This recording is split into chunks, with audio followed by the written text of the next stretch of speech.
పేతురు రాసిన మొదటి పత్రిక మొదటి అధ్యాయము. పేతురు రాసిన మొదటి పత్రిక మొదటి అధ్యాయము 14వ వచనాన్ని అందరం కలిసి చదువుకుందాం. పేతురు రాసిన మొదటి పత్రిక మొదటి అధ్యాయం 14వ వచనం అందరం కలిసి చదువుకుందాం. నేను పరిశుద్ధుడనై ఉన్నాను గనుక మీరును పరిశుద్ధులై ఉండుడని వ్రాయబడి ఉన్నది. కాగా మీరు విధేయులకు పిల్లలై మీ పూర్వపు అజ్ఞాన దశలో మీకుండిన ఆశను అనుసరించి ప్రవర్తింపక మిమ్మల్ని పిలిచిన వాడు పరిశుద్ధుడై ఉన్న ప్రకారము మీరును సమస్త ప్రవర్తన యందు పరిశుద్ధులై ఉండుడి. కొరింథీయులకు రాసిన రెండవ పత్రిక 13వ అధ్యాయము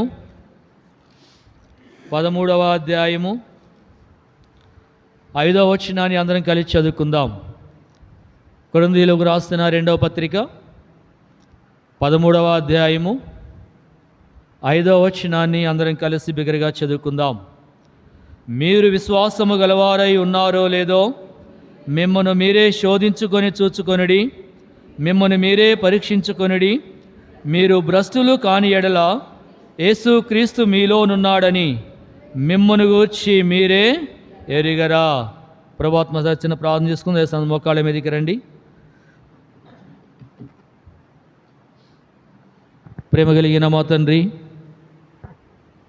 పరిశుద్ధుడైన మా దేవా, మీ పాదములకు వందనములు స్తుతులు స్తోత్రాలు చెల్లిస్తూ ఉంటూ ఉన్నాం. దయగలిగిన మా తండ్రి, కృపగలిగిన మా గొప్ప దేవా, మీ ఉన్నతమైన శ్రేష్టమైన నామాన్ని బట్టి స్తుతిస్తూ కనపరుస్తూ ఉన్నాం. ఒకప్పుడు నేను కూడా నాయన నాశనకరమైన గుంటలోను జిగటగల దొంగ ఊబులో కూరుకుపోతూ ఉన్నప్పుడు, నా ప్రాణము డస్సిపోయి సోలిపోయినప్పుడు, నా ప్రాణానికి నెమ్మది లేకుండా ఉండగా, అయ్యా నా ప్రాణమిక పాతాళానికి పోవలసి ఉంటుండగా నాయన నన్ను ఎవరినో ప్రేమించలేదు, నాడు ఎవరు జాలి పడలేదు. కానీ తండ్రి, నా సృష్టికర్త అయిన మీరుగా ఉండి ప్రభువా తండ్రి సమస్తమైన వారందరికంటే గొప్పవాడిగా మీరుండి ప్రభువా నన్ను చూసిన మీ ప్రేమంతటిని బట్టి స్తుతిస్తూ ఉన్నాం. దావీదుని విమోచించిన నా గొప్ప దేవా, నా ప్రాణమును విమోచించడానికి నా ప్రాణానికి కావలసిన వెల మీరు చెల్లించారు నాయన. నా నిమిత్తం మీ ప్రాణం అర్పించారు తండ్రి. మీరు తిరిగి లేచుడు ద్వారా మరణము నుండి నా ప్రాణమును, కన్నీళ్ళు విడవకుండా నా కన్నులను, జారిపోకుండా నా పాదాలను తప్పించారు. అంతేకాదు నా తండ్రి, నా ఆత్ర జీవితం అంతట్లో అనుదినను పోషించారు, పరామర్శించారు, క్షేమమిచ్చారు. అందుని బట్టి స్తుతిస్తూ కనపరుస్తూ ఉన్నాం. తిరిగి నా ప్రభా నా తండ్రి, మీ బల్లేకి వేయించక పూర్వం దేవ మా ఆత్మదేహ ప్రాణాలను మీ యొక్క దివ్యమైన వాక్కుల చేత పరీక్షించుకొని పరిశోధన చేసుకొని యోగ్యమైన రీతిలో ప్రభా బల్లేకి వేయించే భాగ్యం ప్రసాదించండి. దయగలిగిన మా తండ్రి, అచ్చల్పుడను చేతగాని వాడునని కనికరించండి అయ్యా. నా నోట మీ మాటలు ఉంచండి నాయన. మీ ప్రజలు మీ వారు వాక్యం మీద నాయన, మీ ప్రజలకున్న ప్రతి అక్కర కొలది మీరే వారితో మాట్లాడమని, నన్ను బలపరిచి వేగించి వాడుకొనమని వందన స్తుతులు స్తోత్రాలు చెల్లించుకుంటూ చదువుకున్న లేఖన భాగాలు ప్రభువా మీరే మాకు విరిచి పంచిపెట్టమని యేసువారి నామములో స్తుతించి ప్రార్థించి అడిగి వేడుకొంచున్నాం తండ్రి.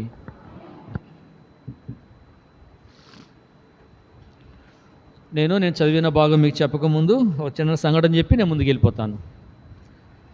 చాలా సంవత్సరాల కిందట నా ఊరు పరిచర్యకి వెళ్ళాను. ఆ పరిచర్యకి పోయే రోజు ఎలా ఉందంటే నా పరిస్థితి 102 ఫీవర్ ఉంది, చలి జ్వరంతో బాధపడతా ఉన్నాను. ఎస్కోల్ నుంచి ఫోన్ చేస్తే నేను పరిచర్యకి వెళ్ళానని చెప్పాను వాళ్ళకి.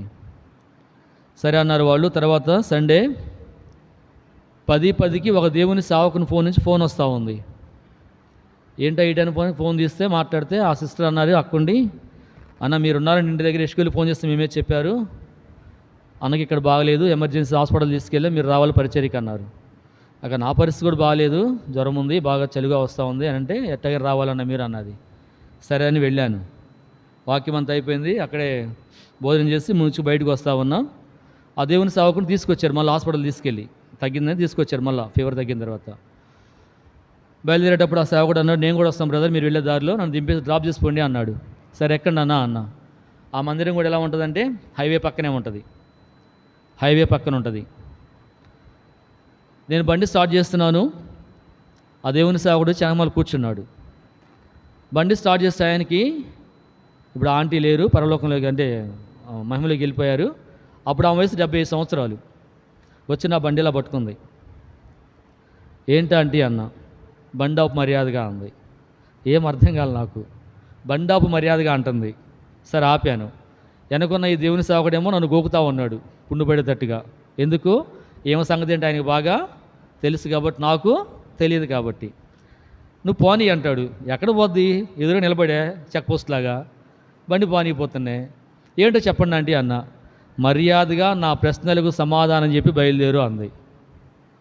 అర్థమవుతుందా? మర్యాదగా నా ప్రశ్నలకు సమాధానం చెప్పి బయలుదేరు అంది. నాకేం అర్థం కాల. ఇక నేను ఆలోచిస్తూ మొదలుపెట్టాను. చెప్పిన వాక్యం తప్పేమో చెప్పానా, పొరపాటు ఏమైనా వాగానా అని. ఏం అందలా నా ఆలోచనకి. ఏంటో చెప్పండి ఆంటీ అన్న. ఆమంది, నేను నీకు ఏ తిరణాల్లో కనపడ్డాం చెప్పు అంది. ఏమంది? నేను నీకు ఏ తిరణాల్లో కనపడ్డాం చెప్పు అంది. నేను ఎప్పుడు చెప్పానంటే నీకు అన్నాను నేను. నువ్వు చెప్పావంటది. నేను చెప్పలేదు అంట. నువ్వు చెప్పావంటది. పెద్ద కరుస్తుంది రోడ్డు మీద. అందరూ చూస్తూ పోతా ఉన్నారు. ఈయనేమో నన్ను గోకుతాడు, పోని బండి పోనిమని. ఎక్కడికి వెళ్తుంది బండి? ఎదురు నిలబడిపోతే అట్టాగే. సరే ఆంటీ ఇక్కడ కాదు, లోపలికి వెళ్దాం, మందిరంలోకి వెళ్దాం పదండి. మన అందరిని జనం చూస్తూ పోతున్నారంటే లోపల తీసుకుని కూర్చోబెట్టాను. ఇప్పుడు చెప్పండి నీ సమస్య ఏంటో అన్నా నేను. నేను ఏ తిరణాలు నీకు కనపడ్డాను చెప్పు అంది. మరలా నేను చెప్పలేదు అంట. నువ్వు చెప్పావంట. నేను చెప్పలేదంట. రెండో ప్రశ్న, నాకెప్పుడు పిచ్చి పడితే నువ్వు తీసుకెళ్ళి హాస్పిటల్లో చూపించావు. నాకెప్పుడు పిచ్చి పడితే నువ్వు తీసుకెళ్ళి హాస్పిటల్లో చూపించావు అన్నది. నేను చెప్పలేదు ఆంటీ అంట. నేను, నువ్వు చెప్పావంటది. మూడో ప్రశ్న, నేను ఏ మెట్లకు దిగానో చెప్పు అంది. ఏ మెట్లకి దిగానో చెప్పు అంది. నేను అనలేదు ఆంటీ అంట. నువ్వు నా పేరెత్తి మరీ చెప్పావు అంది. నా పేరెత్తి మరీ చెప్పావు నువ్వు. మా సేవకుని నేను పిలిపించి నా గురించి నీకు అన్నీ చెప్పి నీకు వాక్యం చెప్పిస్తాడా? నువ్వు నా గురించి చెప్తావు వాక్యం. నా పేరెత్తి మరీ చెప్పావంటది. అంటే నీ పేరేంటో నాకు తెలీదు, పెద్ద వయసులో ఉన్నారు మీరు, అలా అరవకూడదంటే అరుస్తాను గట్టి గట్టిగా. ఇంకా నీ పేరేంటో చెప్పాను నేను. నా పేరు కోటమ్మ అంది. అప్పుడు స్ట్రైక్ అయింది నాకు. తిక్కల కోటమ్మ తిరణాలు పోతే ఎక్కాదేగా సరిపోయిందని. కరెక్ట్గా గెలిసింగ్ అయింది ఆమెకి వెళ్ళేది. కాబట్టి గబక్కిన సామెత చెప్తే నా మీద రావు నట్ల కాళ్ళు ఎత్తుకొని. నేను మళ్ళీ మా ఊరు పోవాలి కదా నేను. కాబట్టి మీరు నా మీద రాకుండా నేను ముందుగా చెప్పాను ఆ మాట నేను. సరే మన బంధు భాగంలోకి వెళ్దాం రండి. కొరింథీయులు రాసిన 2వ పత్రిక 13వ అధ్యాయం 5వ వచనం సహాయం చేయండి. మీరు విశ్వాసము గలవారై ఉన్నారో లేదో మిమ్మను మీరే శోధించుకొని చూచుకొనిడి. మిమ్మను మీరే. పౌలపోస్తలుడు కొరింథీ సంఘానికి రాస్తున్నాడు. ఇక్కడ కొరింథీ సంఘములో దాదాపు 18 నెలల కాలం ఉన్నాడు పౌలు గారు. ఈ కొరింథీ సంఘము చాలా ఘనమైన చరిత్ర కలిగింది. ఆరంభంలో చాలా మంచిగా ఉన్న సంఘం ఇది. రాను రాను దినాలు గడిచే కొద్దీ సంఘం పతనానికి నాంది పలికింది, పతనమైపోయింది. సరే అది మనకు అవసరం అనుకుంటాను. మన పాటలు మనం వెళ్ళిపోదాం. ఇక్కడ మీరు విశ్వాసము గలవారై ఉన్నారో లేదో మిమ్మల్ని మీరేం చేసుకోండి, శోధించుకోండి. నేనెవరో మీకు తెలుసు ఎవరికైనా? కనీసం ముఖపరిచయం కూడా ఎవరైనా చూస్తే ఆ కాన్వర్సేషన్ చూడాలంతే. ద్రాక్ష పంచేటప్పుడు వడ్డించడం బంధం చూడాల్సింది అంతే. మీరెవరో నాకు సుందరరావు అంకులు, రమేష్ అని తప్ప నాకు ఎవరు తెలియదు. ఇక్కడ నా సాక్ష్యం ఏంటి మీకు ఎవరికి? ఈయన కూడా తెలుసు, కొంచెం పరిచయం ఉంది. నా సాక్ష్యం ఏంటి మీకు ఎవరికి తెలియదు. మీ సాక్ష్యం ఏంటో నాకు తెలియదు. ఇక్కడ పౌలు అంటున్నాడు, మిమ్మల్ని మీరేం చేసుకోండి, పరీక్షించుకోండి. ఏం పరీక్షించుకోవాలి? ఆడే పౌలు చెప్పాడు, విశ్వాసం అంటే ఏంటో పరీక్షించుకోండి అన్నాడు. విశ్వాసం అంటే ఏంటి? హెబ్రీ 11:1 ప్రకారంగా చదవండి ఒకసారి దయచేసి. చదివి సహాయం చేయండి. హెబ్రీలకు రాసిన పత్రిక 11వ అధ్యాయం 1వ వచనం. హెబ్రీలకు రాసిన పత్రిక, విశ్వాసం అన్నది నిరీక్షింపబడు వాటి యొక్క నిజస్వరూపమును అదృశ్యమైనవి ఉన్నవనుటకు రుజువునై ఉన్నది. విశ్వాసం అనేది నమ్మకము అని అర్థం. మనకి ఎవరిని నమ్మాలి? ఏ దేవుడు నీకు మేలు చేశాడో, ఏ దేవుడు నీకు క్షేమం ఇచ్చాడో, ఏ దేవుడిని అనుదినము పోషించాడో, తృప్తిపరిచాడో, ఏ దేవుడు నీ కొరత తీర్చాడో, ఏ దేవుడు నీ అక్కర తీర్చాడో, ఏ దేవుడు నీకు ఆరోగ్యం ఇచ్చాడో, ఏ దేవుడిని నడిపిస్తున్నాడో, ఏ దేవుడు నీ పక్షాన అద్భుత కార్యములు చేస్తున్నాడో ఆ దేవుని మనం ఏం చేయాలంట? విశ్వసించాలి, నమ్మాలి. అబ్రహాము యొక్క జీవితం మనం చూడగలిగితే రోమీలు రాసిన పత్రిక 4వ అధ్యాయం 18వ వచనంలో చూడండి ఏముందో. రోమీలకు రాసిన పత్రిక 4వ అధ్యాయం 18వ వచనం. రోమీలకు రాసిన పత్రిక 4వ అధ్యాయం 18వ వచనం చదవండి దయచేసి. నీ సంతానం ఇలాగుండునని చెప్పిన దానిని బట్టి తాననేక జనములకు తండ్రి అగునట్లు నిరీక్షణకు ఆధారము లేనప్పుడు అతడు నిరీక్షణ కలిగి నమ్మెను. మరియు అతడు విశ్వాసమందు బలహీనుడు కాక రమారమి 100 ఏండ్ల వయసు గలవాడయ్యుండి అప్పటికి తన శరీరం మృతతుల్యమైనట్టును సారా గర్భమును మృతతుల్యమైనట్టును ఆలోచించను గాని అవిశ్వాసము వలన దేవుని వాగ్దానమును గూర్చి సందేహింపక దేవుని మహిమపరిచి చివరికి వస్తే విశ్వాసమందు ఏం పొందాడంట? బలమును పొందెను. రమారమి 100 ఏండ్ల వయసు గలవాడై 75 ఏళ్ల వయసులో దేవుడు వాగ్దానం ఇచ్చాడు. అబ్రహమా, నేను కుమారునిస్తాను, వీడు నీ కుమారుడే, కానీ ఇతని వల్ల నీ సంతానం వృద్ధిలోనికి రాదు, కాబట్టి నీ గర్భవాసాన్ని అనగా శారమ్మ గర్భవాసన కుమారునిస్తాను, ఆడే నీకు నిజమైన వారసుడు, అతని ద్వారా నేను ఈ భూమి మీద జనాన్ని ఏం చేస్తాను, నేను విస్తరింపజేస్తానని 75 ఏళ్ల వయసులో వాగ్దానం ఇచ్చాడు. ఆదికాండం 12వ మొదటి వచనంలో వాగ్దానం ఇచ్చాడు దేవుడు ఆయనకు. 75 ఏళ్ల నుంచి 100 ఏండ్ల వరకు ఆ వాగ్దానం ఏం కాలేదు, నెరవేర్చబడలా. అబ్రాహాము గతించిపోయే స్థాయికి వెళ్ళిపోయాడు. శరీరము బలహీనమైపోయింది. ఏ కాడి రమ్మంటుంది, ఊరు బొమ్మంటుంది, ఆ స్థాయిలోకి వెళ్ళిపోయాడు. శారమ్మ గర్భం ఏమైపోయింది, మృతతుల్యమైపోయి ఉడిగిపోయింది. ఈ గర్భము దాల్చడానికి శక్తి లేదు ఆమె జీవితంలో. ఇలాంటి వారి జీవితాల్లో నిరాశ నిస్పృహల మధ్యలో, నిస్సందేహాల మధ్యలో బలము పోయినా కానీ వారు ఎవరు నమ్మారంట? వాగ్దానము చేసిన వాడు నమ్మదగిన వాడని నమ్మారు వారి జీవితంలో. ఎవడా దేవుడు? సర్వశక్తి కలిగిన వాడు ఆయన. ఆయనకు అసాధ్యమైన కార్యం ఏది భూమి మీద లేనివాడాయన. ఆయన శూన్యములో సర్వమును మహత్తు గల మాట చేత నిర్మించిన వాడు. నేల మంటితో మనందరిని నిర్మించిన వాడు ఆయన.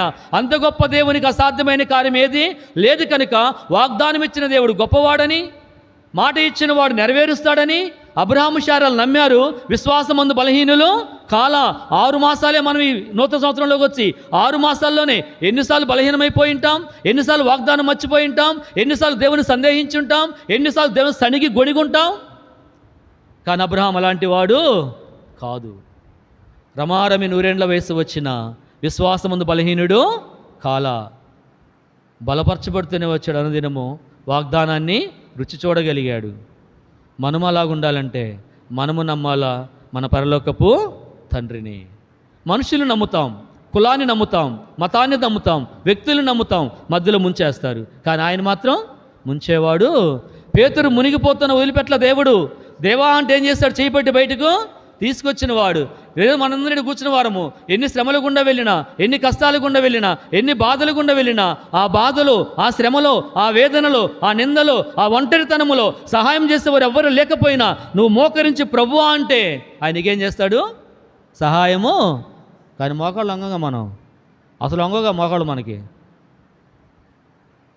ఎడన్నాడు పౌలు, మిమ్మల్ని మీరేం చేసుకోండి, పరీక్షించుకోండి. ఈ పరీక్షించుకోవడం మీకు సింపుల్గా అర్థం కాదు. చిన్న ట్రిక్ చెప్తాను మీకు. మనల్ని ఎవరైనా పెళ్ళికి పిలిచారనుకుందాం, మనము కూడా పెళ్ళికి వెళ్ళాలి. సిద్ధపడేటప్పుడు కొంచెం ఆలస్యమైంది. ఆ పెళ్ళింటి వారు వచ్చి కేకలేస్తున్నారు, అక్క అన్న తొందర రండి, పెళ్లి బస్సు బయలుదేరుతుంది, ముహూర్తానికి టైం అవుతుందని. మనం గబగబా సిద్ధపడ్డాం. మనకున్న మంచి వస్త్రాలు కట్టుకున్నాం, మనకున్న జ్యువెలరీ మొత్తం వేసుకున్నాం, చక్కగా సిద్ధపడ్డాం. నేరుగా ఎక్కడికి వెళ్తాం? మీరు చెప్పండి. నేరుగా ఎక్కడికి వెళ్తాం? మీరు చెప్పింది చెప్పండి అక్క. అద్దంగాడికి వెళ్తాం. ఎందుకు అద్దంగాడికి ఎందుకు వెళ్తాం చెప్పండి? నేను ఎలా ఉన్నాను, నా రూపం ఎలా ఉంది, నా హావభావాలు ఎలా ఉన్నాయి, నా డ్రెస్ సెన్స్ ఎలాగుంది, నా ముఖం ఎలా ఉంది, మోకవళికలు ఎలా ఉన్నాయి, నా పౌడర్, నా సెంటే వాసన వస్తూ ఉందని అద్దం ముందు నిలబడి కనీసం నిలబడి చూసుకుంటావు. ముఖం వరకేం చూసుకుంటావు? ఆ అద్దము నీకేదో లోపం చూపిస్తే ఎన్నిసార్లు సరి చేసుకోవడానికి ఇష్టపడతామో, ఎన్నిసార్లు సిద్ధపడతాం మన జీవితాల్లో. 2 గంటలు పెళ్లిలో ఉండటానికి, 2 గంటలు ప్రజల మధ్యలో ఉండడానికి, 2 గంటలు అనేకుల మంది నివసించడానికి నువ్వంతగా సిద్ధపడుతూ ఉన్నప్పుడు పరలోక రాజ్యములో కోటాను కూడా దేవదూతల మధ్యలో ప్రపంచవ్యాప్తంగా విశ్వాసులందరూ చేరి వచ్చే ఆ పరలోకపు రాజ్యములో అనేకుల మధ్యలో మనం ఉండాలంటే ఈ లోకములో ఎంత సిద్ధపడాలి? ఎంత సిద్ధపడుతున్నావు చెప్పండి? లేదు కదా. మరి ఎలా పరలోక రాజ్యానికి వెళ్తాం? ఎలా బల్లో చేయేస్తాం? యోగ్యులమేనా? ఉందా యోగ్యత మన జీవితాల్లో? నిజంగా పరిశీలించుకోండి. భూమి మీద తింటున్నాం, తిరుగుతున్నాం, ఉద్యోగాలు చేస్తున్నాం, సంపాదించుకుంటున్నాం, కానీ పరిశుద్ధి లేదు మన జీవితాల్లో. దేవుని కొరకు ఎక్కడ నమ్మకంగా జీవిస్తున్నాం? మన దేహాన్ని ప్రేమించిన రీతిలో మన ముఖానికి ఎంత చక్కగా ప్రేమిస్తామో, దానికి ఎంతగా చక్కగా రూపునిస్తూ ఉంటామో. కానీ ఆత్మీయ జీవితానికి రూపు లేదు. ఏమనుకుంటున్నావు? దేవుని వాక్యం అంటే ఆషామాషినా? ఇష్టం అనుకుంటున్నావా? దేవుని వాక్యంతో ఆడుకోకు. పౌలు అంటున్నాడు, మిమ్మల్ని మీరేం చేసుకోండి. ఎందుకు? మనల్ని మనం పరీక్షించుకోకపోతే ఒక ఆయన పరీక్షిస్తాడంట. ఇర్మియా గ్రంథం 17వ అధ్యాయం, ఇర్మియా గ్రంథం 17వ అధ్యాయం 9వ వచనం. ఇర్మియా గ్రంథం 17వ అధ్యాయం 9వ వచనం. తర్వాత చదవండి ఎవరైనా ఒక్కళ్ళు. హృదయం 19 అర్థం అక్క 19. ఇర్మియా గ్రంథం 17వ అధ్యాయం 19వ వచనం.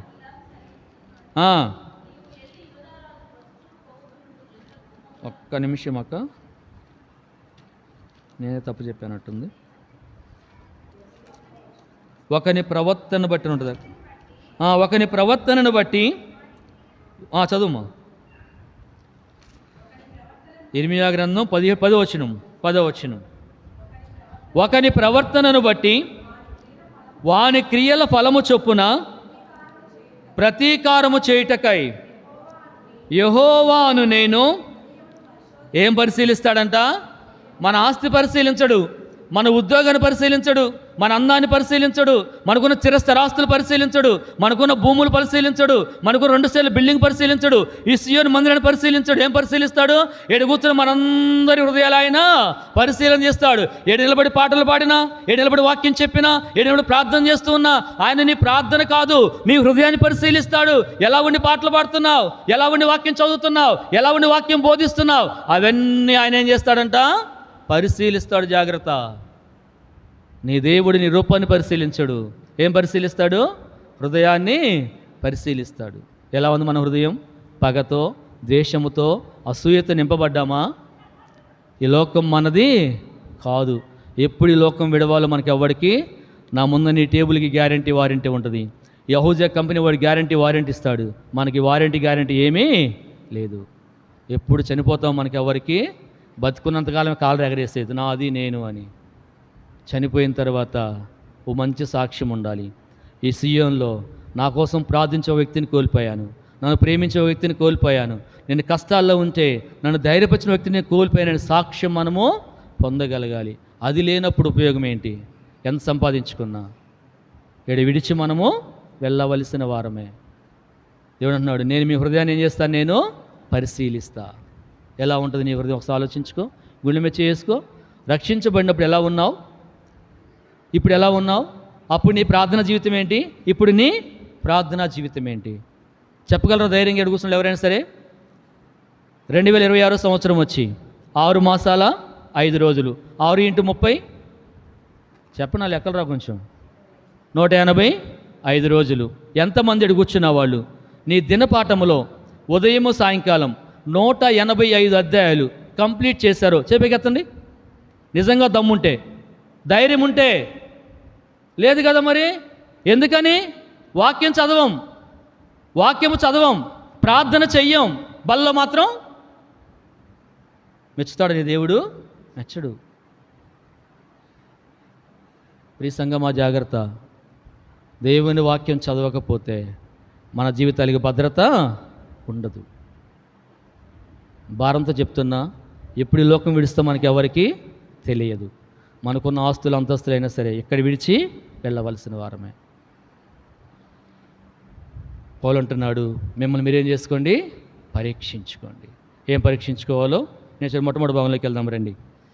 పేతురు రాసిన మొదటి పత్రిక 1వ అధ్యాయం 14వ వచనం. పేతురు రాసిన మొదటి పత్రిక 1వ అధ్యాయం 14వ వచనం. సరే సాంచి. నేను పరిశుద్ధుడనై ఉన్న ప్రకారము చాలండి. ఇక్కడ ప్రభు ఒక మాట వాడాడు, నేను. ఆ పదములో ఆయన అధికారం కనబడుతుంది. ఆ పదములో ఆయన శ్రేష్టమైన అనుభవాలు కనబడుతున్నాయి. ఆ పదములో ఈ లోకంలో నేను తప్ప మరెవడు లేడు అని కనబడుతూ ఉంది. నేనెవరిని? పరిశుద్ధుడను. మీరెలా ఉండండి?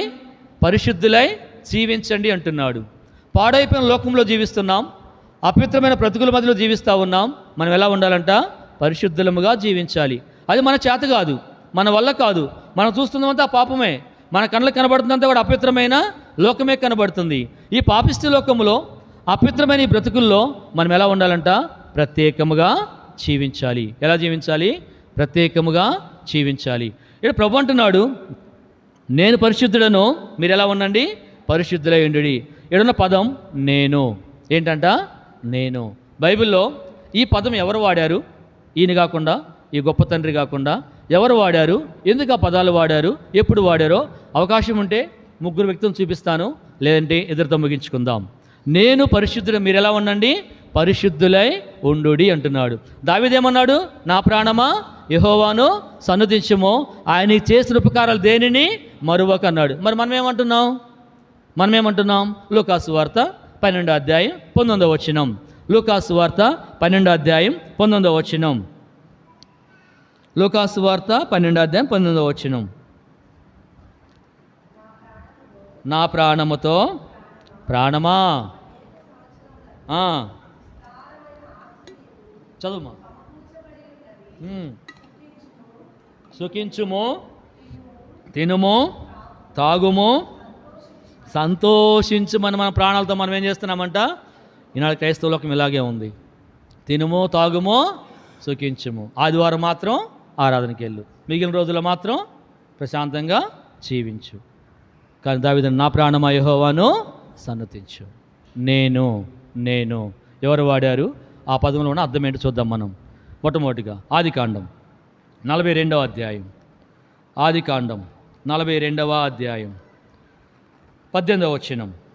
ఆదికాండం 42వ అధ్యాయం 18వ వచనం. చూచి, నేను దేవునికి భయపడువాడను, మీరు బ్రతుకున్నట్లు దీనిని చేయుడి. ఎవరిక్కడ? యోసేపు. ఎక్కడున్నాడు? ఐగుప్తి సామ్రాజ్యములో ఉన్నాడు. ఎలా వెళ్ళాడు? బానిసగా వెళ్ళాడు అక్కడికి. ఇంట్లో వారు వేధించారు, అన్నదమ్ములు తోసివేశారు, అన్నదమ్ములు తృణీకరించారు. వాడుంటే మాకు మేలు కాదని తరిమేశారు, ఆయన్ని అమ్మివేశారు. తర్వాత ఈయన ఐగుప్తులోకి వెళ్ళిన తర్వాత ఆడ బానిస బ్రతుకుతున్నవాడు అంటున్నాడు ఇక్కడ, నేను ఏం చేశాను? దేవునికి భయపడువాడను. ఎక్కడున్నాడు ఈయన? ఐగుప్తిలో ఉన్నాడు. అన్నదమ్ములు లేరు, కన్న తల్లిదండ్రులు అక్కడ లేరు. అయినా కానీ ఎవ్వరు లేకపోయినా, ఎవరు తనలో లేకపోయినా నా దేవుడు నన్ను చూస్తున్నాడు, నన్ను పరిశీలిస్తున్నాడు, నా హృదయాన్ని చూస్తున్నాడని ఆయన ఐగుప్తి సామ్రాజ్యములో దేవునికి ఏం చేశాడంట? ఆయన భయపడగలిగాడు. దేవుని యొక్క భయపడిన కారణాన్ని బట్టి దైవ భయము, దైవ క్రమము, దైవకమైన భక్తి ఆ వ్యక్తిని బానిసను రాజుగా చేయగలిగింది. దైవ భయము లేని జీవితాలు అభివృద్ధిలోనికి రావు. దైవ భయం విడిచిన జీవితాలు దేవుడు దీవించలేడు. యోసేపు అంటున్నాడు, ఆ దినాల్లో యోసేపుకి వాక్యము లేదు, ప్రవక్తలు లేరు, బోధకులు లేరు, పాటలు లేవు. అయినా కానీ తన జీవితంలో తనంటున్నాడు, నా మట్టుకు నేను దేవునికి ఏం చేశాను? నేను భయపడితిని. సియోని విశ్వాసులారా, ఎవరి వైపు చూడమాకండి. ఆ విశ్వాసం వైపు, ఈ విశ్వాసం వైపు, వాళ్ళ వైపు, వీళ్ళ వైపు చూసి మీ ఆత్మీయ జీవితాలు పాడు చేసుకోమాకండి. మీ మట్టుకు మీరు నాకు వలే దేవునికి ఏం చేయండి? మీరు భయపడండి. నేను యెహోవాకి ఏం చేశానంట? భయపడితిని. ఆ భయం ఆయనకి ఏం తీసుకొచ్చింది? ఐగుప్తిలో 2వ రథం మీద 2వ రాజుగా ఊరేగాడు. బానిస బ్రతకడానికి వెళ్ళినోడు, అంట్లు గడగాల్సినవాడు, ఇల్లు ఓడవలసిన వాడు, చివరికి రాజ్య పరిపాలనలోకి వెళ్ళాడు. రాజే అన్నాడు, సమస్తం నీ చేతికి అప్పగిస్తా ఉన్నాను, ఎవడైనా సరే నీకు తెలియకుండా చెయ్యెత్తకూడదు. ఎంత అభివృద్ధి చూడండి. దేనికి వచ్చింది అది? దైవ భయము. దైవ భయము నీకు క్షేమాన్ని తెస్తుంది. దైవ భయము నీకు వృద్ధిలోనికి తీసుకొచ్చింది. యోసేపు జీవితంలో ఎన్ని వేదనలో, ఎంత బాధలో అయిన వారే, తోబుట్టువులే వేధించారు, బాధించారు, గాయపరిచారు, అవమానపరిచారు. ఆయనను యోసేపు ఓర్చుకున్నాడు, సహించాడు, ప్రేమ చూపించాడు.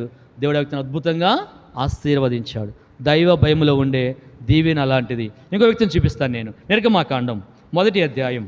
నిర్గమాకాండం 1వ అధ్యాయం. నిర్గమాకాండం 1వ అధ్యాయం. నిర్గమాకాండము 1వ అధ్యాయము. 1వ అధ్యాయము దయచేసి చదవండి.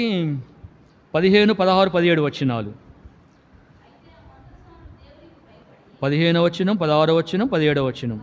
మరియు ఐగుప్తి రాజు షిప్రా పూయాను హెబ్రీల మంత్రసానులతో మాటలాడి, మీరు హెబ్రీ స్త్రీలకు మంత్రసాని పని చేయనప్పుడు వారిని కాన్పు పీటల మీద చూచినప్పుడు మగవాడైన ఎడల వాని చంపుడి, ఆడదైన ఎడల దాని బ్రతుకనీడని వారితో చెప్పెను.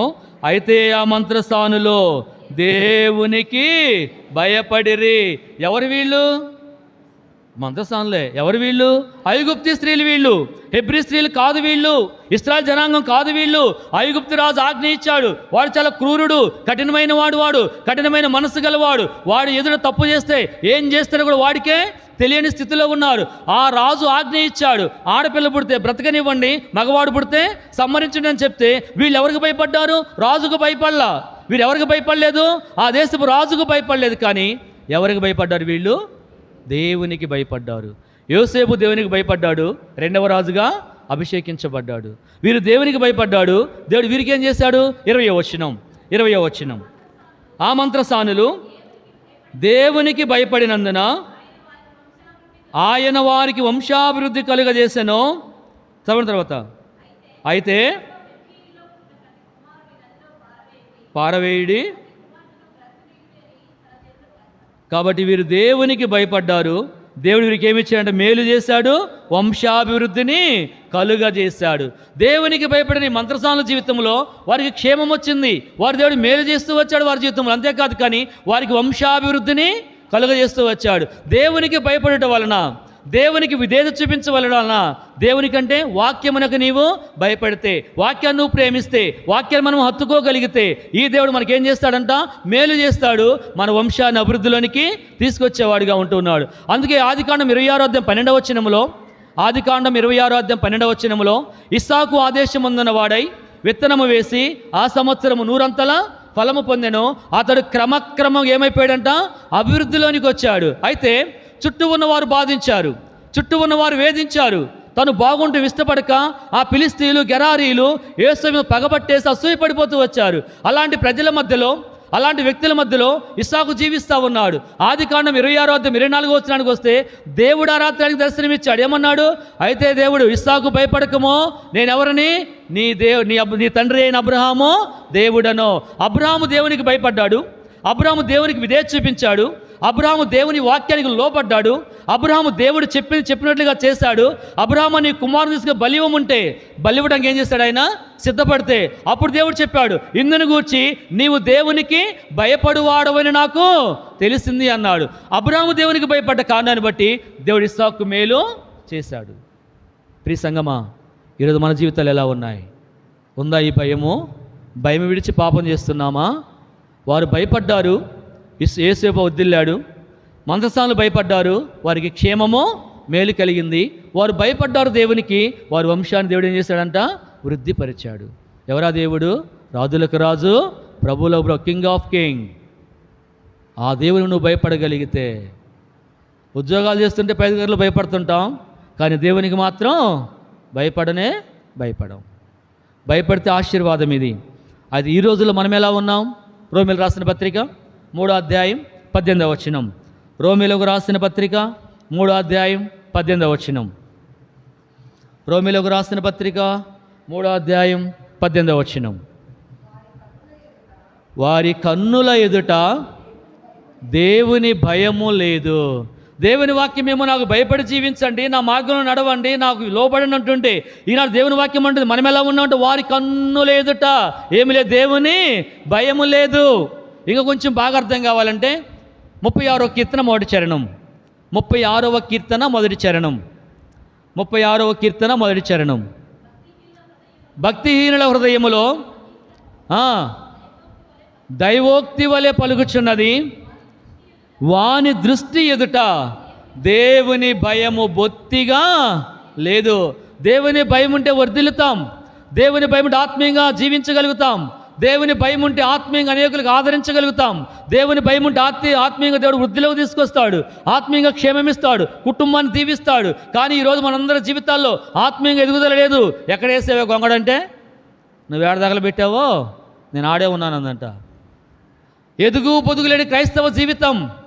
మేడి పండు జోడా, చెప్పండి సామెతలన్నా, పొట్ట విప్పి జోడా, సియోని విశ్వాసులారా ఎలా ఉన్నారో ఆలోచించి ఒక్కసారి. ఎప్పుడు ఈ లోకం విడుస్తామో తెలియదు, ఎప్పుడు పోతామో కూడా తెలియదు మన జీవితాల్లో.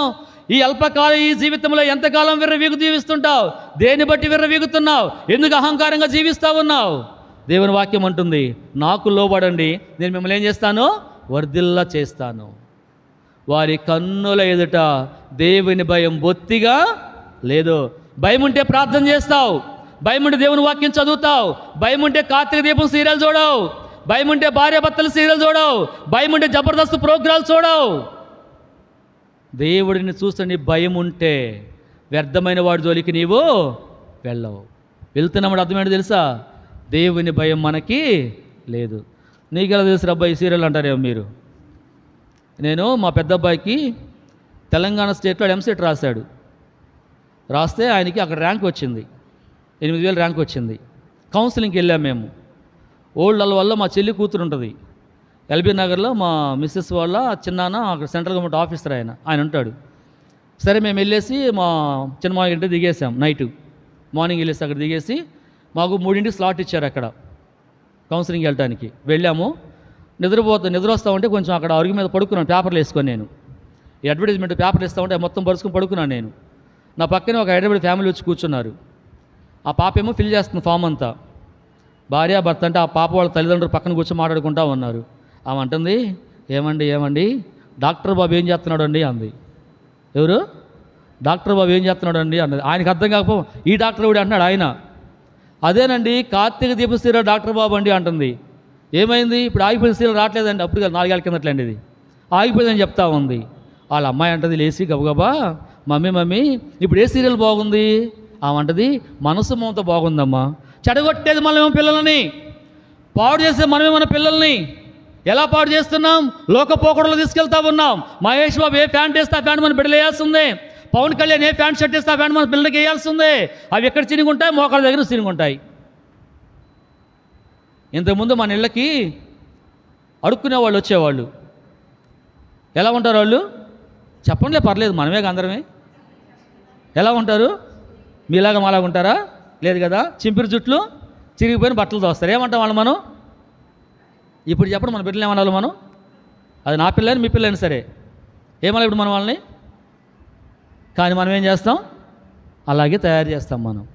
దేవుడు అంటున్నాడు, నాకు భయపడండి, మీరు భయపడితే మీ బిడ్డలు నాకు భయపడతారు. మీరు మోకరిస్తే మీ బిడ్డలు నా సన్నిధికి వచ్చి మోకరిస్తారు. మీరు వాక్యం చదివితే మీ పిల్లలు వచ్చి దేవుని వాక్యమును చదువుతారు. కడుపు సంగమా నేర్చుకుందాం. దేవుని వాక్యాన్ని భయపడితే యోసేపు దీవించబడ్డాడు, ఆ మంత్రసానులు వర్ధిల్ల చేయబడ్డారు, మేలువారు అనుభవించారు. దేవునికి భయపడితే, దేవునికి లోబడితే ఇంకా దేవుడు ఏం చేస్తాడు? లూకాసు వార్త 1వ అధ్యాయం, లూకాసు వార్త 1వ అధ్యాయం 50వ వచనం. లూకాసు వార్త 1వ అధ్యాయం 50వ వచనం. లూకాసు వార్త, ఆయనకు భయపడు వారి మీద ఆయన కనికరము తరతరములో. దేవుని కనికరం మన మీద ఉంటే శత్రు మనలో జోలికి రాడు. ఆయనకు భయపడితే ఆయన కనికరం తరతరాలకి మన మీదనే కాదు, మన సంతతి మీద కూడా కనికరము తీసుకురాబడుద్ది. ఆయన కనికరం మనం పొందగలిగితే, ఆయన కనికరాన్ని లోబడగలిగితే ఏ శత్రు మనల్ని ఏమీ చేయలేదు. ఆయన కనికరము తరతరములకు ఉంటుంది. ఎవరికి? ఆయనకి భయపడు వారికి. ప్రియ సంగమా, నేను నిలబడ్డాను, మీరంతా నాకంటే చాలా గొప్పవాళ్ళు, స్థితిలో స్థాయిలో దేంట్లోనైనా సరే. నేను పుట్టి పెరిగింది ఇక్కడ ఒంగోలు కబడ్డీపాలెంలోనే. నేను పుట్టి పెరిగింది ఒంగోలు కబడ్డీపాలెమే. నా ఇంటి పేరు చెప్తేనే ఒంగోలు టౌన్ షేక్ అయ్యేది 90sలో.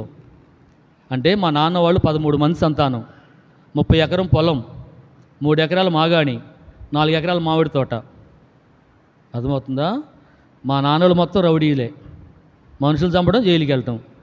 ఇదే చేత్తో గండ్రగొడ్లు బట్టి ఒక కబడ్డీపాలెం మిర్యాబాద్ సెంటర్లో ఇదే చేత్తో గండ్రగొడ్లు బట్టి తిరిగాను 1994లో.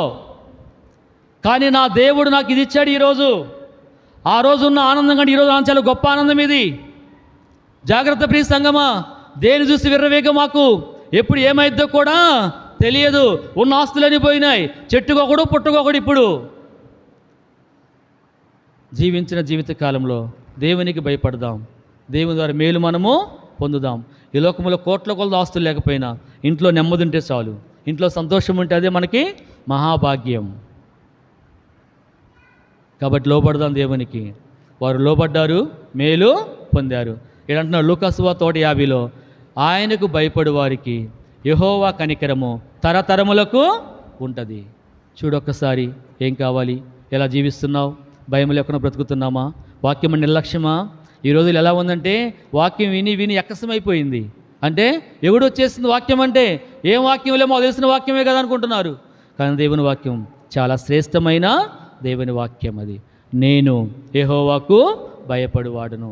భయపడులు ఏముందంట, వర్ధిల్లుతాం, మేలు పొందుతాం, కనికరాన్ని అనుభవించగలుగుతాం. రెండో వ్యక్తి ముగిస్తాను ఇక్కడే, నేను రెండో వ్యక్తి చూసి ముగించేస్తాను నేను. రండి చూద్దాం. 26వ కీర్తన 26వ కీర్తన 26వ కీర్తన 26వ కీర్తన. లేదంటే మనకు మేలు పొందాలంటే మనం ఎలాగుండాలో 2 మాటలు చూపిస్తాను. ముందుగా ద్వితీయోపదేశకాండం 5వ అధ్యాయం. మనము యోసేపులాగా వర్ధిల్లాలంటే, మనము మంత్రస్థానం వల్ల మేలును క్షేమం పొందాలంటే మనం ఎలాంటి వారంగా ఉండాలి? మొట్టమొదటిగా దేవుని భయం కలిగి జీవించాలి. రెండోదిగా చూద్దాం రండి. ద్వితీయోపదేశకాండం 5వ అధ్యాయం 29వ వచనం 29వ వచనం.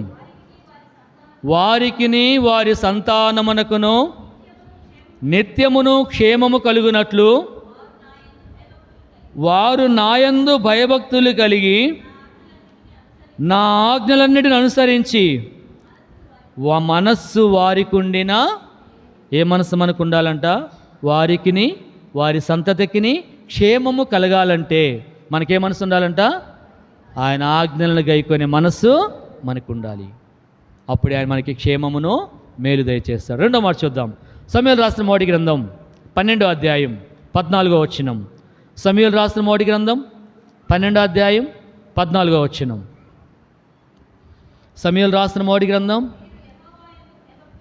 భయభక్తులు కలిగి ఆయన మాటలు విని ఆయనను సేవించి ఆయన ఆజ్ఞలను భంగము చేయక మీరును మిమ్ము ఏలు రాజును మీ దేవుడైన యెహోవా యందు ఏం కలిగి ఉండాలి? మీ క్షేమమును.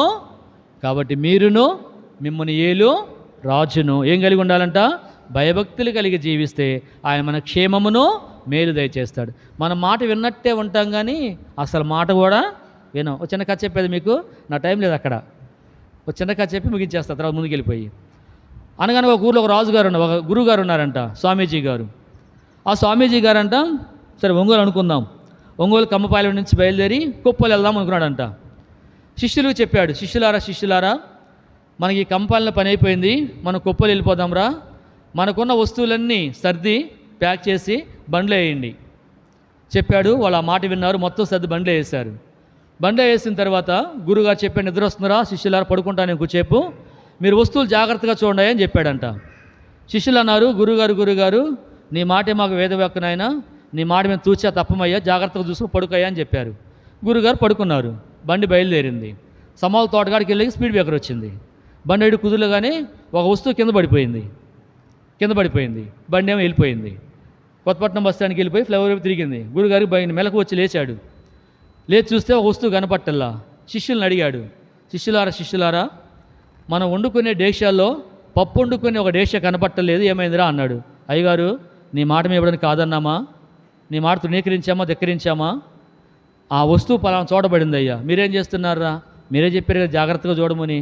జాగ్రత్తగా చూసాం కాబట్టి ఆ వస్తువు అక్కడ ఉందని చెప్పామయ్యా అన్నారు. మీరు భలే మంచోళ్ళు ఉందని చెప్పేసి ఆయన అన్నాడు, ఇలా కాదు అబ్బాయి, మీరు ఇలా చూస్తా వస్తే వస్తువులు మొత్తం పోతాయి కిందనే, మనం వండుకుందని ఏ మనకి మిగలవరా అని చెప్పి ఆయన అన్నాడు. బండికి సంబంధించిన ఏ వస్తువు కింద పడ్డా చూసి ఊరుకోకుండా తీసి బండిలో వేయండి అన్నాడు. సరే గురువుగారు మీరు పడుకోండి, నీ మాట మాకు చాలా వేదవాక్కయ్యా, నీ మాట తూచా తప్పకుండా పాటిస్తామయ్యా అన్నారు. గురువుగారు పడుకున్నాడు. బండి బయలుదేరింది. ఫ్లైఓవర్ దాటింది, రైల్వే ఫ్లైఓవర్ దాటేసింది. కానీ ఎద్దు పేడేసింది. ఏమేసింది? ఎద్దు పేడేసింది. ఒకడు ఎగురు దూకి పేడ తీసి ఇస్త్రీ బండిలో వేసేసాడు. సగం వెళ్ళి బండిలో, సగం వెళ్ళి గురుగారు మొఖాన్ని పడింది. భలే కాలుతుంది అప్పటికి, అది బాగా అప్పుడు వేసిన పేడ అది. ఆయన లేచి వీళ్ళు ఏం చేసి గబో తీసి చూస్తే పేడ. ఏం చేశారా? మీరే చెప్పారు కదయ్యా, ఎద్దు కూడా బండికి సంబంధించిందని ఆయన. ఏ పేడ పోయింది, ఒరే పేడ కాబట్టి సరిపోయిందిరా, ఇంకోటి నా పరిస్థితి బాబు అనుకుని ఆయన, ఇలా మీరు చేయకుండా పేడ పెంట పైన మాకండి అని ఒక పేపర్ పెన్ తీసుకొని వస్తువులన్నీ రాసి వాళ్ళ చేతిలో పెట్టి, నాయన వీటిలో ఉన్న వస్తువులు మాత్రమే పైనండి అయ్యా, రోడ్డు పక్కన కాబట్టి మొత్తం పైన మాకండి అని చెప్పాడు ఆయన. సరే గురుగారు పడుకోమని చెప్పారు. బండి బయలుదేరి వెళ్తూ ఉంది. కొప్పోలు దరిదాపుకి వెళ్ళి పెద్ద గుంట వచ్చింది. బండి ఇట్టా గురుగారు కింద పడి గురుగారి కింద పడిపోయాడు ఆయన. ఈడు ఒక దూకపోయాడు. మిగతా వాళ్ళు అన్నారు, ఒరే మీరు దూకమాగర కాళ్ళు ఇరుగుతాయి, ఆ లిస్టు దారా అని చెప్పాడు. వీళ్ళు చదువుతా కూర్చున్నారు లిస్ట్ అంతా. ఈలోపు కింద పడ్డాను, లేచి వచ్చాడు. ఎవరెవరి శిష్యులారా, ఒరే గురువు గారికి కింద పడ్డాను కదరా, కనీసం తీసి పైన పెట్టచ్చు కదరా అంటే, అయ్యగారు నువ్వు ఇచ్చిన లిస్టులో నీ పేరు మాట విన్నట్టే ఉన్నారు కానీ పాటించలేకపోతే వచ్చారు వారి జీవితాల్లో. ప్రియ సియోను విశ్వాసాలు జాగ్రత్త.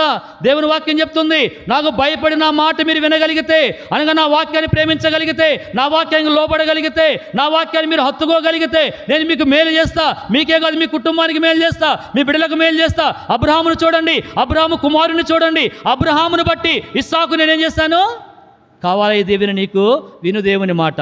ఎంతకాలం జీవిస్తావు ఈ జీవితం? ఎంతకాలం బ్రతకాలం ఈ బ్రతుకు మన జీవితాల్లో? ఎంతకాలం ఇలాగ జీవిస్తావు? ఎంతకాలం ఆలోచించు ఒక్కసారి. దేవునికి భయపడితే దేవుడు ఏం చేస్తాడు, మేలు చేస్తాడు. రెండో వ్యక్తిని చూపిస్తారండి. 26వ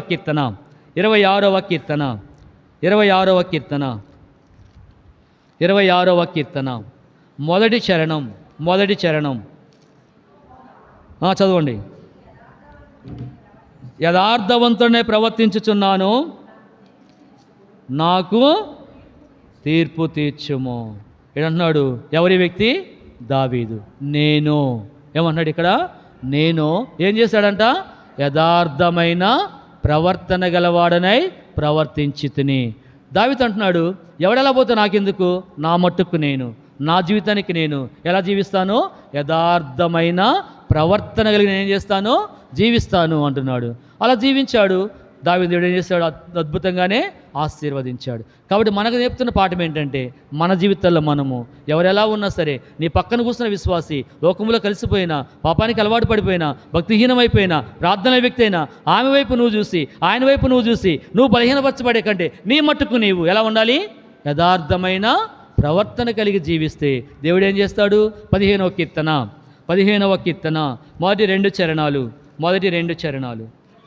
యెహోవా, నీ గుడారములో అతిథిగా ఉండదగిన వాడు ఎవడు? నీ పరిశుద్ధ పర్వతమున నివసింపదగిన వాడు. యెహోవా, నీ గుడారములో అతిథిగా ఉండదగిన వాడెవరు? సహజంగా గుడారం అంటే హృదయాన్ని చూపిస్తూ ఉంటాం, కానీ ఇక్కడ సియోను ప్రార్థనా మందిరం. అయా, నీ సియోను ప్రార్థనా మందిరములో అతిథిగా ఉండదగిన వాడెవడు? నీ పరిశుద్ధ పట్టణములో, నీ పరలోక రాజ్యములో నీతో నిలవదగిన వాడు ఎవడు? ఆడ క్వశ్చన్ మార్క్ వేస్తాడు. అక్కడ ఎవడు నిలబడతాడు? ఎవడు ఉండగలడు? రండి కింద ఏమో చూడండి, అక్కడ 2వ చరణం. యథార్థమైన ప్రవర్తన కలిగి నీతిని అనుసరించుచు హృదయపూర్వకముగా నిజము పలుకువాడే నీ సన్నిధిలో నిలవగలిగిన వాడు. ప్రియ సంగమా, ఇక్కడ మనం నిలబడాలన్నా, అక్కడ మన ప్రభుత్వం ఉండాలన్నా, ఈ లోకములో మన ప్రవర్తన ఎలా ఉండాలంట? యథార్థమైన. మన పిల్లల్ని బడికి పంపిస్తాం దేనికి చెప్పండి? వామ్మో, మీరు చాలా మంచివాళ్ళు. చదువు కూడా పంపిస్తూ ఉంటాం. వాడు అబద్ధాలు ఆడుతూ ఉంటాడు. ఎవరు చెప్పాడు అబద్ధాలు ఆడాలని? ఎవరు చెప్పారు? ఏ టీచర్ చెప్పింది? ఏ స్కూల్ ఉంది అది దానికి సంబంధించేది? కానీ వాడు ఏం చేస్తాడు? అబద్ధాలు. ఎందుకని? లోకం అలా ఉంది కనుక మనం ఎలా ఉండాలి? ఇప్పుడు యథార్థమైన ప్రవర్తన కలిగి మనం జీవించగలిగితే ఆయన సన్నిధిలో మనం ఏం చేస్తామంట? నిలబడగలుగుతాం. ఇది లేకుండా నువ్వు మేలు పొందలేవు. ఇది లేకుండా నువ్వు ఆత్మీయంగా వర్ధిల్లలేవు. దానియేలు లేదా షడ్రకు, మేషకు, అబేద్నెగో వారు బబులోను సామ్రాజ్యంలో ఆ భక్తులు ముగ్గురు ఏం చేశారంట? ప్రతిమకు మొక్కలా ఏమయ్యారు? అగ్నికి ఆహుతి అవ్వడానికి ఇష్టపడ్డారు, కానీ దానివైపు వారు వెళ్ళలా. ఏమైంది? అగ్నిలో వేస్తే 4వ వాడు వారి చుట్టూ ఆవరించాడు. వారి యథార్థ ప్రవర్తన వారికి భద్రతను తీసుకొచ్చింది. అంతేకాదు, ఆ బబులోను సామ్రాజ్యంలో ఆ ముగ్గురు భక్తులు హెచ్చించబడినారు. వాళ్ళు. ప్రియ సంగమా, సియోన్లో ఉన్నావు. ఒకప్పుడు నీ ఆత్మీయ జీవితం ఏంటి? ఇప్పుడు నీ ఆత్మీయ జీవితం ఏంటి? ఒకప్పుడు నీ ప్రార్థనా జీవితం ఏంటి? ఇప్పుడు నీ ప్రార్థనా జీవితం ఏంటి? ఒకప్పుడు నీ సంఘ క్రమం ఏంటి? ఇప్పుడు నీకున్న క్రమం ఏంటి? ఆలోచించుకొకసారి గుండె మీద చేసుకొని. ఎవరిని పరిశీలించాల్సిన పనేమి? నీ మట్టుకు నీవేం చేసుకోవాలి? పరిశీలించుకో. నేను దేవునికి ఏం చేశాను? భయపడి తిని ఆయన నాకేం చేశాడు? మేలు చేశాడు. భయపడదాం, మేలు అనుభవిద్దాం. భయం లేకుండా జీవిస్తున్నామా? ప్రభా క్షమించు, నా కన్నుల దైవభయం బొత్తిగా లేదు నాయన. భయమలేకే పాడైపోయాను, భయమలేకే ప్రార్థనను పోగొట్టుకున్నాను, భయమలేకే వాక్యము చదవట్లేదయ్యా. ఓ తీర్మానం చేసుకో, ఈ రోజు నుంచైనా దేవుని వాక్యం చదవటము ఆరంభించు. ఎందుకు చెప్తున్నా? మళ్ళీ చెప్తున్న మాట, ఈ లోకం మన శాశ్వతము కాదు. May 21 చెప్పి ముగిచ్చేస్తాను నేను. మే 21 అర్ధరాత్రి 2:34 అయింది. అప్పుడు నేను మా పైన పడుకున్నాను, ఇంటి పైన పడుకున్నాను నేను. ఇప్పుడు మాది ఒంగోలు కాదండి, నేను తర్వాత చెప్తాను మా ఊరేదో కూడా. ఇప్పుడు ఒంగోలు లేము మేము. మా ఇంటి పైన పడుకున్నాను నేను. మధ్యరాత్రి గాలి ఆగిపోయింది. లేచి కిందకి వెళ్దామని లేచాను నేను. మా మిస్సెస్ని లేపుతా ఉన్నాం, లేమా వెళ్ళిపోదామని. ఈలోపు ఊర్లోంచి ఒక వెహికల్ వస్తూ ఉంది. సైరన్ లేదు, బల్బు వెలుగుతూ వస్తూ ఉంది. అది ఈ టైం ఏమొస్తామో నిలబడి చూశాను నేను, ఒక పోలీస్ వ్యాన్ ఏమోనని. చూస్తే అది అంబులెన్స్ వస్తూ ఉంది. ఇంత అర్ధరాత్రి ఎక్కడికి వస్తుంది అంబులెన్స్ అనుకుంటే చూస్తే అది మా ఇంటి ముందు వెళ్ళిపోతూ ఉంది. అది మా దారిలో. తర్వాత కిందకి దిగి వస్తూ ఉంటే మా ఇంటి ముందుకు వెళ్తా ఉంది అంబులెన్స్. ఇటెందుకు వచ్చింది అబ్బా అని గబాని బయటికి వెళ్ళాను, మెట్లు దిగేసి. వెళ్తే మా ఇంటి దగ్గర నుంచి ఒక 5 ఇళ్ళు అవతల ఆగిపోయింది. అది ఆలోచించి మొదలుపెట్టాను నేను. ఇంకా ఈ వీధిలో ఉన్న వాళ్ళకి ఎవరికి బాగలేదు అని. ఎవరు తగల నాకు, అందరూ బాగానే ఉన్నారు. ఒక ఇంట్లో ఒక కన్సీవ్ అయిన పాప ఉంది అక్కడ. ఒకరి పాప కోసం వచ్చాం అనుకున్నాను నేను. తీరా చూస్తే చుట్టుపక్కల మొత్తం గబగబా వెళ్ళిపోతా ఉన్నారు. నాకు డౌట్ వచ్చింది, సంథింగ్ రాంగ్ జరిగిందని. నేను గబగబా షర్ట్ వేసుకొని వెళ్ళిపోయాను అక్కడికి. ఒక సహోదరి డెడ్ బాడీ కింద దింపేస్తా ఉన్నారు. 2 days బ్యాక్ నాతో మాట్లాడిపోయింది ఆమె. మే 27వ తారీఖు వాళ్ళ మనవరాలు మెచ్యూరిటీ ఫంక్షన్ ఉంది. ఉంగరం చేపించి వస్తానయ్యేది ఊరు వెళ్ళింది అమ్మాయి. ఒంగోలు వచ్చేసింది, వాళ్ళ కూడా ఒంగోలులో ఉంటే 2 daysలో డెడ్ బాడీ ఇంటికి తిరిగి వచ్చింది. అనుకుందా? లేదు కదా. విశ్వాసే, బిలీవరే. ప్రియ సంగమ జాగ్రత్త, ఈ లోకం మన శాశ్వతమో కాదు. కాబట్టి దేవునికి భయపడదాం, యథార్థమైన ప్రవర్తన కలిగి జీవిద్దాం. నేను చెప్పాను 3వ వ్యక్తి, చదువుదాం, ముగించుకుందాం. కొరింథీయులకు రాసిన 1వ పత్రిక 11వ అధ్యాయం 1వ వచనం. కొరింథీయులకు రాసిన 1వ పత్రిక 11వ అధ్యాయం 1వ వచనం. నేను క్రీస్తును పోలి నడుచుకున్న ప్రకారము మీరును నన్ను పోలి నడుచుకొనుడి. ఏమన్నా పోలి ఇక్కడ? నా మట్టుకు నేను ఎవరిని పోలి నడుచుకున్నాను? మనుషులను పోలి కాదు. కాబట్టి మీరు నన్ను పోలి సవాల్తో కూడుకున్న విషయం అది. కాబట్టి ప్రతి మనుషుడు తన్ను తాను పరీక్షించుకోవాలి. అలాగూ చేసి ఆ రొట్టెని ఆ పాత్రలో ఉంది త్రాగలు. మోకరించండి, ప్రార్థనలోకి వెళ్దాం. దేశందరూ మోకాళ్ళ మీదకి రండి, ఎవడు చూడొద్దు. చాలా శ్రేష్టమైన సమయంలోనికి